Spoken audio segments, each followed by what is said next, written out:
Direitos humanos é aquilo que é universal, que é existencial para todo mundo. Para os seres humanos, para os animais, para tudo, que é o direito à vida. Direitos humanos, então, é o direito à vida. Claro que tem facetas desse direito à vida que estão sendo atendidas e tem facetas que não estão sendo atendidas, né?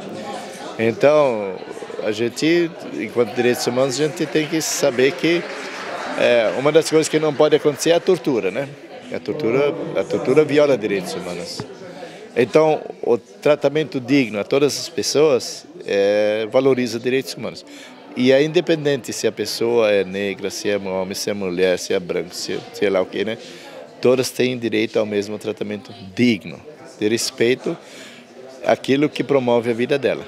Então é isso aí, porque os direitos são dela, não são do outro que vem. O outro tem o compromisso de tratar, mesmo a polícia ela tem um compromisso de cuidar dos direitos humanos de todo mundo, né?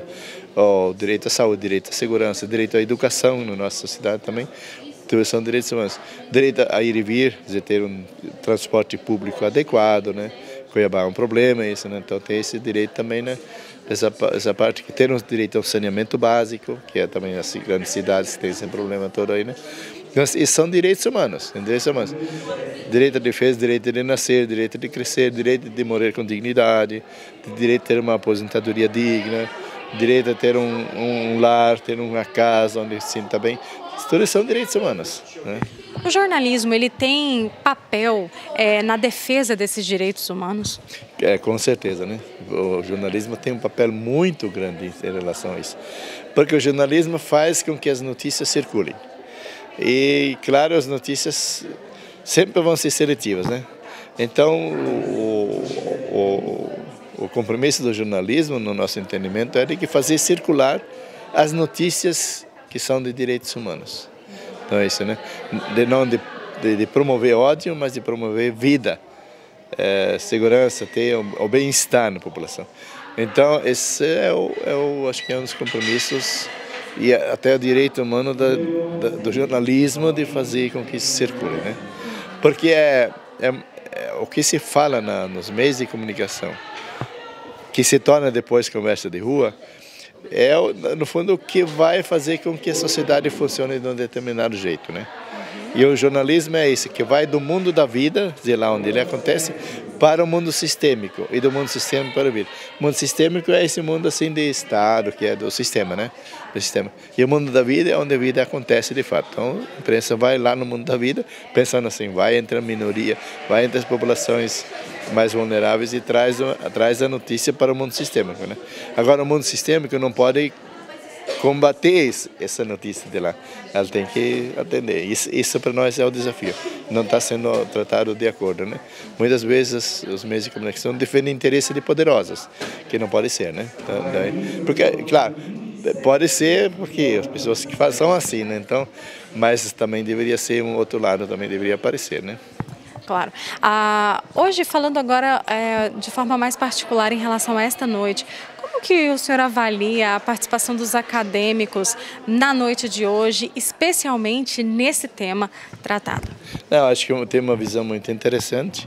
Tem perguntas que foram assim, a gente viu na questão, vão bem ao encontro da situação, por exemplo, da violação de direitos humanos, penso aqui do LGBT, mas penso também de outros momentos aí que se perguntou sobre as coisas de direitos humanos, por exemplo, a questão do desarmamento, a questão da polícia, né? Também essa parte aí, né? Então tem sim, né? E tem perguntas assim também que no meu entendimento foram assim um relato que tem conflitos, né? Tem problemas, né? Por exemplo, o problema de discutir em sala de aula, que eles vão discutir. Dizer, as pessoas que falam, isso aqui é mundo político, né? Ou isso aqui sei lá, ninguém falou isso, mas deu para entender nas entrelinhas. Isso é discussão de gênero. Se nós não vamos discutir isso aqui, isso vai causar muito problema para nós, né? Quer dizer, não é o discutir o assunto que vai ser o problema, é a gente silenciar. E o silêncio, ele vai fazer com que cresça cada vez mais as dores em relação às situações aí, né? Então acho que isso aí, e as dores um dia desses explodem para tudo que é canto, né? Então, para evitar isso, para ter mais vida, e eu acho que os acadêmicos tiveram um comportamento muito importante nesse sentido aí. Essa construção desse simpósio, ela se deve muito a esforço dos alunos. Os nossos alunos têm superado a cada dia. Semana passada nós conquistamos aí 8 prêmios no Intercom, né, que é o congresso, foi na verdade o regional, sendo do Centro-Oeste, 8 prêmios. Então nossos alunos, eles vêm cada dia mais se superando e contribuindo mais para essa construção. E estão trazendo toda essa vibração, essa energia positiva para o nosso curso, né? Para essa construção dessas discussões, assimilando tudo que a gente está discutindo e ressignificando, né? Fazendo construções. Essa ressignificação se dá por meio desses trabalhos. Então a gente tem aí mostras de fotografias, de trabalhos, a gente tem aí salas, né, temáticas, muito interessante por sinal da história da mídia, né? Para toda essa questão dessa discussão de minorias vem do cerne da nossa sociedade, né? Com a questão da evolução da tecnologia, né? Muitos debates importantes acontecendo e os alunos estão no centro de tudo, eles estão de parabéns. Eu tenho orgulho de ser professor desses alunos aqui hoje, aqui no curso de jornalismo de Alto Araguaia. Professor, a que se deve a escolha do tema jornalismo e minorias? Justamente ao clima político que está acontecendo no nosso país, de polaridade. A gente entende, enquanto formadores de jornalistas, que os jornalistas devem ter uma visão teórica e prática articulada numa formação completa, né, que se possa se discutir todos os aspectos da nossa sociedade. Então essa polarização ela é importante e o jornalista, numa perspectiva ética, ele não deve manter uma neutralidade especificamente, né, mas ele deve entender um pouquinho de tudo, todos os lados, né, da maioria, da massa, da minoria, né, entender como a mídia ela trabalha esses discursos, né? Isso é muito importante. E, além de tudo, trazer outras pessoas de outras áreas. Isso é muito importante. A gente teve aí professor da área de educação trabalhando a questão dos direitos humanos, né? Que ele é o presidente presidente do Conselho Estadual de Direitos Humanos. Então, trazendo isso aí, você cria, de certa forma, uma ambiência, porque é isso que eles vão encontrar no mercado. E hoje a gente percebe muito que muitos jornalistas no mercado hoje, às vezes não tiveram essa formação, ou tiveram e se passou. A gente quer reforçar cada vez mais para que a gente possa evitar que no futuro, né, a gente tenha jornalistas que se empenhem numa questão mais, de certa forma, sensacionalista, né, numa perspectiva jornalística que não olhe para o mais fraco, né, para os nossos, as pessoas que estão desprotegidas na nossa sociedade. Porque é muito fácil você trabalhar para uma pessoa que tem dinheiro, né, todo esse negócio, isso chama-se assessoria de imprensa. O jornalismo mesmo, ele vai dar o foco para essas injustiças sociais. Existe uma máxima que diz que o jornalista ele é o porta-voz da sociedade. Concorda com isso? Eu concordo, mas eu acho que o jornalista ele também tem uma responsabilidade, não ser só o porta-voz da sociedade. Ele também deve selecionar determinado tipo de conteúdo e ver aquilo que é mais importante, o que a sociedade deve ou não. De repente, até pautar a discussão da sociedade. E informar é mais do que apenas repassar informação, é educar.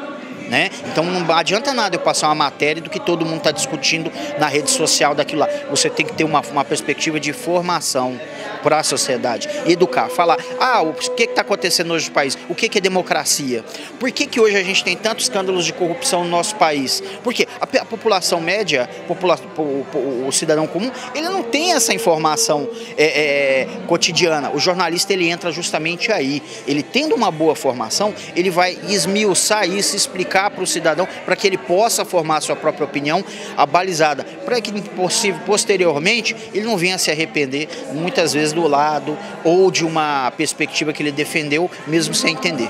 O jornalismo tem deixado bastante a desejar nesse sentido.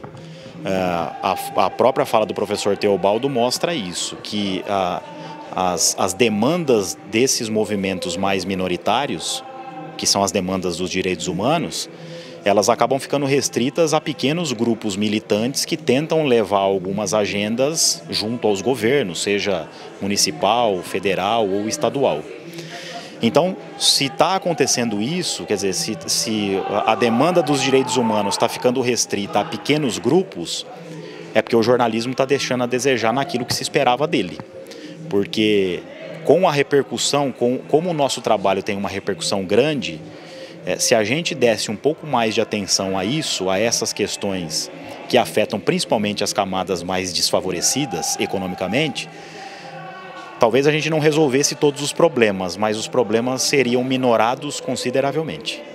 Se a gente for pegar a história do jornalismo, a gente percebe que os jornalistas por si teve até o momento um papel transformador na sociedade e atualmente a maior parte dos jornalistas tem assumido uma postura bem passiva. A que se deve isso? Na verdade são vários fatores, né?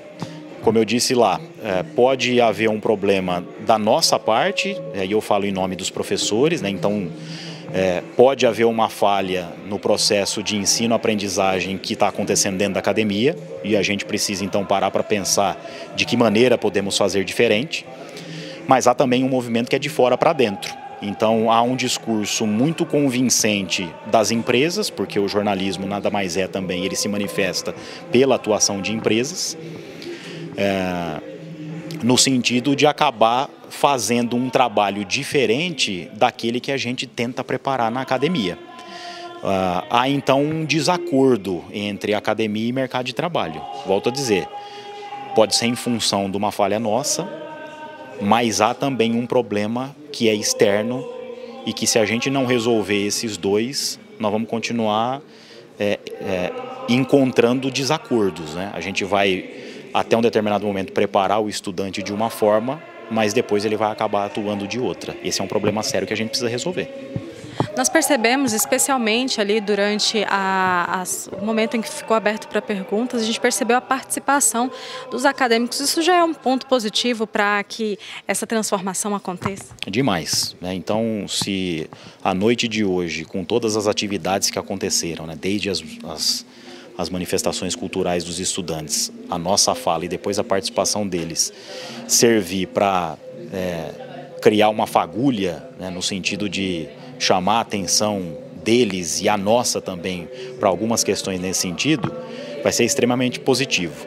A participação deles é fundamental, porque como o nosso tempo para falar é curto e mesmo assim a gente também não lembraria de abordar todas as questões, no momento em que os estudantes se colocam para fazer perguntas, eles acabam trazendo outras vertentes do assunto que são muito importantes, fundamentais para o debate, e a partir daí a gente consegue estender então essa discussão a um ponto mais satisfatório, né? Claro, a gente nunca vai dar conta de falar sobre tudo, mas pelo menos a gente consegue ampliar o debate.